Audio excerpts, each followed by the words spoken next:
በመጨረሻም የቀናቱ ፍልሚያ ወደ አንድ ወሳኝ የትንቅንቅ ቦታ እየተሰበሰበ ነው።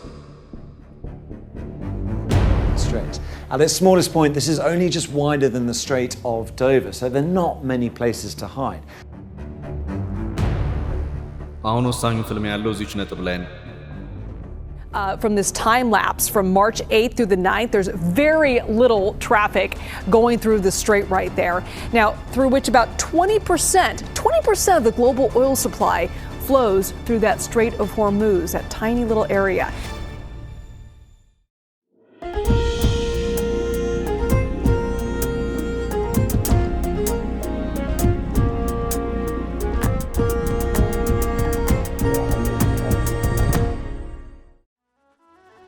የኢራን እስራኤል አሜሪካ ጦርነት ቀናትን አሳልፎ በአሁኑ ሰዓት ሊታለፍ ወደማይችል ወደ አንድ የዓለማችን የፍልሚያ ቅርቃር ውስጥ ገብቷል።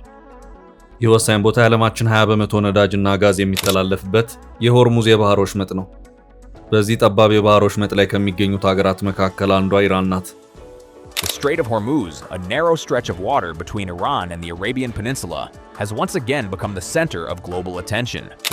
ኢራን በአሜሪካ የምትጠቃ ከሆነ ይህንን የዓለማችንን የነዳጅ መተላለፊያ መስመር ጥርቅም አድርጌ እንደምዘጋው ይታወቅልኝ በማለት ደጋግማ ስትዝት እንደነበር የሚታወስ ነው። የተፈራው አልቀረም። ያ ክፉ ቀን መጣና አስፈሪውም ጦርነት ፈነዳ። ኢራንም ያለችውን ፈጸመች። የሆርሙዝን የባህር መተላለፊያ ጥርቅም አድርጋ በመዝጋት ከቻላችሁ ኑና አስከፍቱት በማለት እቅጩን ተናገረች። የዚህን የባህር ወሽመጥ መዘጋት ተከትሎም ዓለም በነዳጅ እጥረት ቀውስ ውስጥ ገባች። በተለይ ደግሞ በዚህ መስመር ከሚያልፈው ነዳጅ ውስጥ ከፍተኛው ድርሻ የሚወስዱት ህንድና ቻይና ችግር ውስጥ ወድቀናል ሲሉም አቤቱታቸውን አሰሙ። ሆኖም በዛሬው ዕለት እየወጡ ያሉት መረጃዎች እያመለከቱ የሚገኙት ኢራን አካባቢውን በሀገሪቱ አብዮታዊ ዘብ ከማስጠበቅ ባለፈም በጀልባዎች አማካይነት በባህር ወለል ውስጥ ጸረ መርከብ ፈንጆችን እያጠመደች መሆኑን ነው። CNN is learning Iran has begun laying mines in the Strait of Hormuz. This is according to two people familiar with the matter. It's another major complication as the world's top oil exporter warns there could be, quote, catastrophic consequences for oil markets. ትራምፕ በትሩዝ የማህበራዊ ትስስር ገጻቸው ላይ ባጋሩት መረጃ ደግሞ ለዚሁ የፈንጅ ጠመዳ ስራ በቦታው ሲንቀሳቀሱ የነበሩ የኢራን ጀልባዎች ከባድ የድምሰሳ ጥቃት ደርሶባቸዋል። ኢራን የዘጋውትን አልከፍትም፣ መክፈት ከፈለጋችሁም ኑና ሞክሩት እያለች ሲሆን አሜሪካ ደግሞ አካባቢውን ከኢራን ይዞታነት ነፃ አድርገዋለሁ፣ የቀደመውም የመርከብ ጉዞ እንደነበር ይቀጥላል እያለች ትገኛለች። ይህንን ወሳኝ ስትራቴጂካዊ ጠቀሜታ ያለውን የባህር ክፍል ላለመልቀቅና ለማስለቀቅ ከባድ ፍልሚያ የሚጠብቅ መሆኑ ግን ከወዲሁ እርግጥ ሆኗል። ኢራን በኃይል ይህንን ቦታ ከተነጠቀች በዚህ ጦርነት ዓለም ላይ ልታደርስ የምትችለውን ተጽዕኖ የምታጣ ይሆናል። አሜሪካና እስራኤል የሆርሙዝ ሰርጥን ከኢራን መዳፍ ፈልቅቀው ማውጣት ከቻሉ ደግሞ ኢራን የነዳጅ ፍሰትን በመዝጋት ሌሎች የእሷን የጦርነት ስሜት እንዲጋሩ የምታደርግበትን ስልት ቀሪ የሚያደርጉ ይሆናል።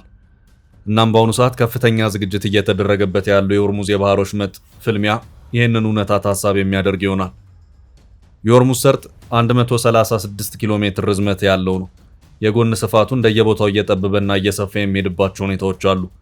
የጎን ስፋቱ ከፍ ሲል እስከ 100 ኪሎ ሜትር፣ እጅግ ጠበበ ሲባል ደግሞ 39 ኪሎ ሜትር ነው። በዚህ ጠባብ የባህር ወሽመጥ ግን እጅግ ጠቃሚ በሆነው የባህር ክፍል 20% የዓለማችን የነዳጅና የጋዝ ምርት ትራንስፖርት ይደረጋል። የመካከለኛው ምስራቅ ሀገራት ወሳኝ የተባሉት የነዳጅ አምራች ሀገራት በዚሁ አካባቢና ዙሪያ ተኮልኩለው መገኘታቸው የሆርሙዝ ሰርጥን እጅግ አስፈላጊ የንግድ መተላለፊያ መስመር አድርጎታል። ኦማን፣ የተባበሩት አረብ ኤምሬት፣ ኳታር፣ ሳውዲ አረቢያ በአንድ አቅጣጫ ሲገኙ፣ በሌላ አቅጣጫ ደግሞ ኢራን በስፋት ይህንን ሰርጥ አስፍታ በመያዝ ታዋስናለች። የተባበሩት አረብ ኤምሬትስና ቅድመ ጦርነት አሜሪካን ጋር ስታደራድር የነበረችው ኦማን በአንድ አቅጣጫ ከኢራን ማዶ የሆርሙዝ ሰርጥ በቀጥታ የሚጋሩ ሀገራት ናቸው። የጦርነቱን መፈንዳት ተከትሎ ሁለቱም ሀገራት የኢራንን የድሮንና የሚሳኤል ዱላ ቀምሰዋል። አንድ መርከብ በሆርሙዝ ሰርጥ ሲያልፍ ሁለት የባህር ክፍሎችን ያገኛል። እነዚህም የሆርሙዝን ጠባብ የባህር ክፍል የሚያጋሩት የባህር ክፍሎች ገልፍ ኦፍ ኦማን እና ፐርዢያን ገልፍ የተባሉት ናቸው። በሁለቱም የውሃ ክፍሎች የሚያልፍ መርከብ በመጨረሻም በጠባቡ የባህር ክፍል ወይም ሆርሙዝ ሰርጥ ማለፍ ግድ ይለዋል። ሆርሙዝ ሰርጥ እጅግ ጠባቡ የባህር ክፍል መሆኑና ኢራንን የሚያዋስን መሆኑ ኢራን ከአሜሪካና እስራኤል ጋር ላላት ፍልሚያ እንደ አንድ ወታደራዊ መሳሪያነት በመጠቀም ይህች ጠባብ ቦታ ጥርቅም ተደርጋ እንድትዘጋ አድርጋለች። ይህም በመሆኑ በአሁኑ ሰዓት በአካባቢው የነበረው 20% የዓለማችን የነዳጅና የጋዝ እንቅስቃሴ መገታት ግድ ብሎታል። ይህም የዓለማችን የነዳጅ ዋጋ ክፉኛ እንዲያሻቅብ ያደረገው ሲሆን በዚህ ረገድ በተለይ ከቀጠናው 45 በመቶ የነዳጅና ጋዝ ሸመቷን የምታከናውነው ቻይና ከፍተኛ ችግር ውስጥ መግባቷን የሮይተርስ የዜና ወኪል ዘገባ አመላክቷል። ቻይናና ኢራን በጎ የሚባል ግንኙነት ያላቸው ሀገራት ናቸው። ቻይና በዚህ የኤነርጂ ረሃብ ኢኮኖሚያ ክፉኛ እንዳይጎዳ በማሰብም ቢያንስ የሷ መርከቦች በሆርሙዝ ሰርጥ እንዲያልፉ ከኢራን ባለስልጣናት ጋርም ንግግር ጀምራ ነበር። ሆኖም ከዚያ በኋላ ጦርነቱ በመባባሱና ኢራንም በሰርጡ ታችኛው ወለል ክፍል ጸረ መርከብ ፈንጆችን መቅበር መጀመሯ ጥረቱ በስኬት እንዳይደመደም አድርጎታል። ትራምፕ ይህንን በኢራን የተዘጋውን የሆርሙዝ ሰርጥ ለማስከፈትና በአሁኑ ሰዓትም በዓለም አቀፍ ኢኮኖሚ ላይ የተደቀነውን አደጋ ለመቀልበስ እየተጣጣሩ ይገኛሉ። ሆርሙዝ ሰርጥ ላይ ፈንጅ ለመቅበር ሲንቀሳቀሱ የነበሩ የኢራንን ፈንጅ ጸረ መርከብ ፈንጅ ቀባሪ ጀልባዎች ከጥቅም ውጭ አድርገናል ሲሉም ትራምፕ ትሩዝ በተባለው የማህበራዊ ትስስር ገጻቸው ላይ ባጋሩ ልጥፋቸው አስታውቀዋል። አሁን ባለው ሁኔታ ጦርነቱ ከድሮን ጀትና ሚሳኤሎች መወራወርም ጭምር እያለፈ ነው። ነገሩ ወደ ሳይበር ጥቃትም ጭምር እየተሸጋገረ መሆኑን የሚያመለክቱ መረጃዎች እየወጡ ነው። የአሜሪካ የደህንነት ተቋማት የኢራን መንግስት በሳይበር በኩል ጥቃት ሊሰነዝር እንደሚችል የሚገልጹ ተከታታይ ጥንቃቄ መልእክቶችን ለግል ኩባንያዎችና ለመንግስት መስሪያ ቤቶች እያሰራጩ መሆኑን ሲኤንኤን የብሔራዊ ደህንነት ምንጮችንና የተሰራጩ የውስጥ ማስታወሻዎችን ዋቢ አድርጎ ባሰራጨው ዘገባ አመላክቷል። በተለይም የኤነርጂ ተቋማት፣ የፋይናንስ ዘርፎችና ከመከላከያ ጋር ግንኙነት ያላቸው ድርጅቶች የጥቃቱ ዋነኛ ኢላማ ሊሆኑ እንደሚችሉ የተመለከተ መሆኑንም ዘገባው አክሏል። በነገራችን ላይ ልክ እንደ ሆርሙዝ ወሽመጥ ሁሉ በዓለማችን የተለያዩ ክፍሎች እጅግ ወሳኝ የተባለላቸው ስትራቴጂካዊ ጠቀሜታ ያላቸው የንግድና ወታደራዊ ወሽመጦች አሉ። አንደኛው ኢትዮጵያ በምትገኝበት የአፍሪካው ቀንድ የሚገኘው የቀይ ባህሩ ባቤል ማንዴብ ነው። ቀይ ባህር በአጠቃላይ ርዝመቱ 2250 ኪሎ ሜትር ወይም 1400 ማይልስ ነው። የሚገኝበት ትክክለኛ ቦታ ሲመላከት በሰሜን ምስራቅ አፍሪካና በአረብ ሰላጤ ወይም አረብ ፔኒንዙላ መካከል ሆኖ ይታያል። በሰሜን ምስራቅ አፍሪካ የሚገኙት ሀገራት በአንድ አቅጣጫ ቀይ ባህርን ሲያዋስኑ፣ በአረብ ሰላጤ በኩል ደግሞ የመካከለኛው ምስራቅ ሀገራት ያዋስኑታል። በሰሜን ምስራቅ አቅጣጫ በቀይ ባህር ዳርቻ የተደረደሩት ሀገራት ግብጽ፣ ሱዳን፣ ኤርትራ፣ ጅቡቲና አነጋጋሪዋ ሶማሊላንድ ይገኙበታል። በማዶ በኩል ማለትም በምስራቅ አቅጣጫ በአረብ ሰላጤ በኩል ቀይ ባህርን የሚያዋስኑት ሀገራት ደግሞ ሳውዲ አረቢያ፣ የመን፣ ዮርዳኖስና እስራኤል ናቸው። በአጭሩ ቀይ ባህር የአፍሪካንና የእስያን አህጉር ለሁለት ሰንጥቆ የሚያልፍ ስትራቴጂካዊ ጠቀሜታ ያለው ባህር ነው። ባለው የተዘረጋበት ርዝመት ሲታይ በሰሜን አቅጣጫ በግብፁ ስዊዝ ቦይ ወይም ስዊዝ ካናል በኩል ሰሜን አፍሪካንና ደቡብ አውሮፓን ለሁለት ከሚከፍለው የሜዲትራኒያን ባህር ጋር ሲገናኝ፣ በደቡብ አቅጣጫ ደግሞ ከህንድ ውቅያኖስ ጋር ይገናኛል። ቀይ ባህር በስፋቱ ሲታይ በአንዳንድ ቦታዎች ላይ ይጠባል፣ በሌሎች አቅጣጫዎች ደግሞ የሚሰፋበት ሁኔታ አለ። ቀይ ባህር ሰፊ ነው የሚባለው በሳውዲና ኤርትራ መካከል ያለው የማዶ ለማዶ ርቀት ነው። በዚሁ ሰፊ ርቀት ነጥብ ላይ 355 ኪሎ ሜትር ስፋት አለው። የቀይ ባህር የማዶና የማዶ ርቀቱ ሲለካ እጅግ በጣም ጠባብ የሚባለው ርቀት የሚገኘው ጅቡቲ ላይ ነው። ይህ ስፍራ ባቤል ማንዴብ በመባል ይታወቃል። This strait is called the Bab el-Mandab, meaning the Gate of Tears. Vessels have to go through the passage to get to the Suez Canal, which handles about 12% of world trade and is a major maritime choke point. በተወሰነ ደረጃ የአሰብ ኤርትራ ክፍልንም ጭምር ያካትታል።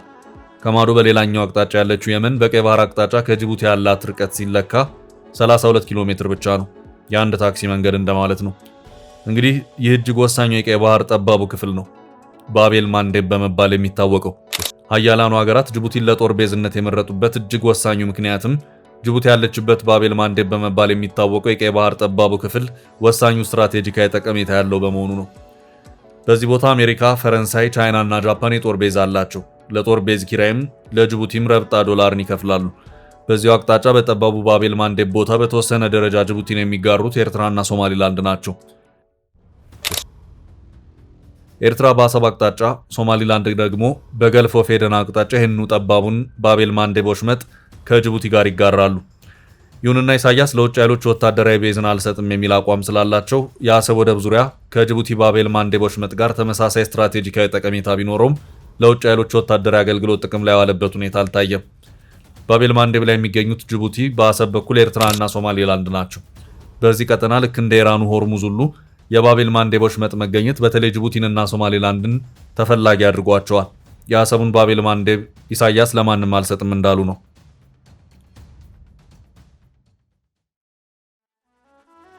በአሁኑ ሰዓት በኢራን ሚሳኤል እየተደበደበች ያለችው ሳውዲ አሰብ ላይ ፍላጎት ያሳየች መሆኑን ከወራት በፊት ሲወጡ የነበሩት መረጃዎች ሲያመላክቱ እንደነበር የሚታወስ ነው።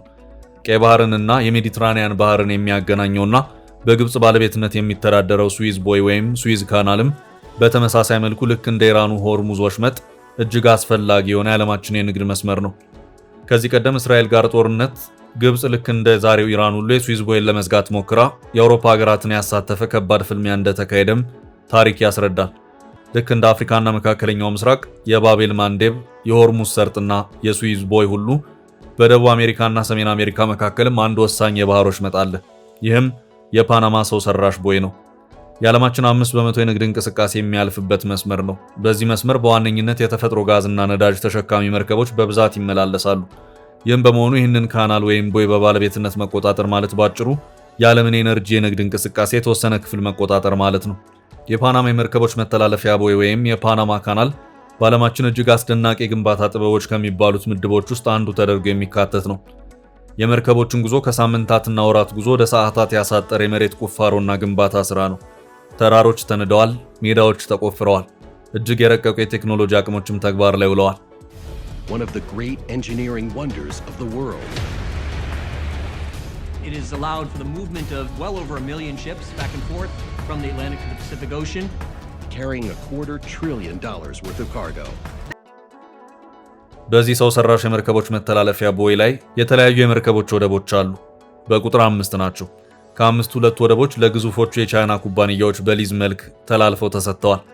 በዓመት 14000 መርከቦች ይተላለፉበታል በሚባለው በዚሁ ሰው ሰራሽ ቦይ ወይም ካናል ቻይና $1 ቢሊዮን እያመረተችበት ትገኛለች።